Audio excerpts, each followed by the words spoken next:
Bueno, lehenengo eskerrik asko, hemen egotea konbidatzeatik. Eta, gero denbora eukiko dugu hitzeiteko, interesa berezila dakazuen artean, baina, nire bilbidean laburpena egiten hasteko etxia zitzein behar dut, nahi eta nahi ez. Gure amonak baratza zeukan, eta barazkiak sortu eta Donostira saltzea etortzetik bizizan basarria. Gure izebak, etxian bizizian hiru izebak lorezale amorratuk zian, eta eraberian erropa josten zuten, leheno modan tasitzein degunaz danakin gogoratu naiz ez. Nola zan gaitasun hori nire ustez izugarria zan, ezta? Hartu tela bat, tela plano bat, eta volumenak sortu, formak eman, nahi zutena, persona bati egokitu. Eta gero gure aitak zerrategi bat zeukan, hau da, basoa jute ginean, enborrak bota, enborrak ekarri, eta enborroitatikan sortzezian egur batzuk etxeak egiteko, volumenak sortzeko, eraikuntzak egiteko, txalupak egiteko, orduan, nahi mundu horrek ikeragarri erakartzezian. Eta hasiera batean pentsatu nun arkitektua izan nahi nula, forma, volumenak eta hoien gatikan, baina gero pentsatu nun oidanak lotze ziala landariakin, bai basua, bai baratza, bai loriak, eta orduan, erabaki nun agronomia ikasi behar nula. Agronomia ikastera junitzen Lleidako Unibertsitatea, gara jartan, gaur egun ere fama ondila dauka, baina gara jartan oso famatu bazan, eta lehenengo txaskua etorri zan. Unibertsitatea da itxusila, ez zaituzte ondo tratatzen, bat gehiozea, zure inspirazio guztik, zuk dauzkatzun gogo guztik zapuzten dira segituan. Hemen matematika aipatu du lehenengo urtiak kriminalak dira. Orduan, edo oso garbi damakizu zer nahi dezun eta zertarazua zen, edo gogoa galtzeko bide oso errez bada. Nik pentsatu nun, bukatu behar nula karrera, baina desde logo hortik ez nitzala biziko. Eta zuzenian etorri zitzaidan aukera bat, eta da, karrera bukatu eta gureaketik, ez dakit ezautzen dezuten, gureak enpresa, bertan desgaitasuna duen jendiak lana egiten du, gaur egun Gipuzkoan 5.000 persona baino gehiago, da Gipuzkoako enpresa handiena, eta eskaini zidaten lorazantza edo jardineritzako departamentua sortzeko bidea egitea.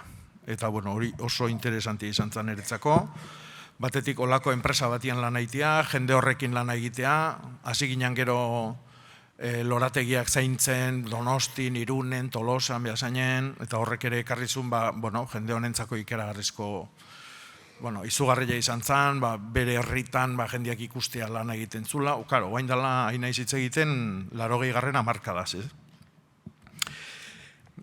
Horrek ekarri zidan baita ere gogo bat, sormenerako, eta nik uste hau dela klabia.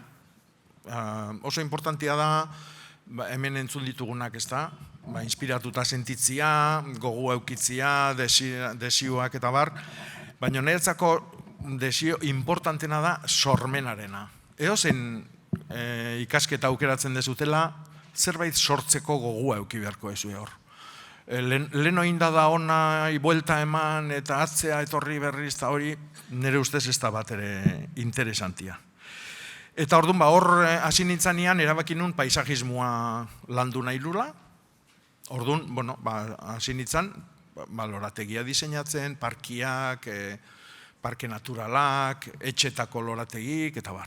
Eta oso interesantia izan zen. Hau da, sorkuntza, ez da? Sorkuntza konstientia. Etortze zaizu persona bat, eta esate dizu, nik olako lorategi bat nahiko nuke, forma honekin, hau tapatu nahi dut, ura ikusi nahi dut. Orduan, oso elkarlan interesantia da jendiakin. Ondoren, etorri zitzaidan beste, baita ere, gara jartan ja hasitan egon irratin eskatu zidaten landariei buruzko programatxo bat egiten hasiko nintzen. Programa hori urteekin eta denborakin bihurtu da konsultategi bat, aurten hasi dut 39. urtea konsultategi horrekin. Eta orduan jendeak deitzen du, zalantza ditunean, landare hau noiz egin, nola erein, nola zaindu, nola podatu, noiz bota egur bat, izenak, eta bar. Eta orduan, hortikan jabetu nintzen ze garrantzitsua zen gure berezko paisaia, ez guk sortzen deguna konstienteki, baizik inkonstienteki hor da ona. Guk ikusten dugun paisaia guztia, Euskal Herrin, ez dago paisaia naturalik. Hau da, guk pentsatzen dugu hori naturala da, hori da, ez. Guk ikusten dugun guztia kulturala da. Edo gure amonak intzun, edo haren amonak, edo haren amonak, edo haren amonak. Orduan, guk daukagun guztia da behar ekonomiko bat, edo behar estetiko bat, asetzeko sortutako paisaia bat. Orduan da, guk inkonstienteki paisaia sortzen ari gea, etengabe.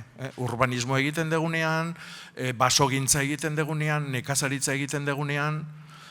Hau da, illa nahi gabe gudenon paisaia sortzen ari gea. Eta hoi da benetan nahi interesatzen zaitena, inkonstientzi hoi. Uste dut, inkonstienteki egiten dian gauzak, gehienetan interesgarrigoa diala, konstienteki lantzen diana baino. Horregatik ere ustez, sorkuntzan eta formakuntzan zer esanik ez, eta gero zuen ibilbide profesionalian, nire ustez garrantzitsuena da malgutasun bat eukitzia.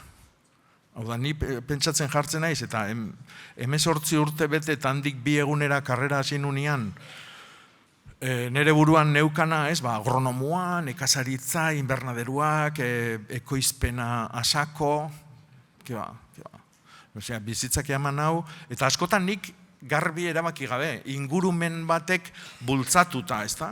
Honek batetik omendi bultzatzen zatu, eta ate bat erakuste izu, beste batek ate izten da, eta leio bat irikitzen da. Nire ustez hoi da garrantzitsuna.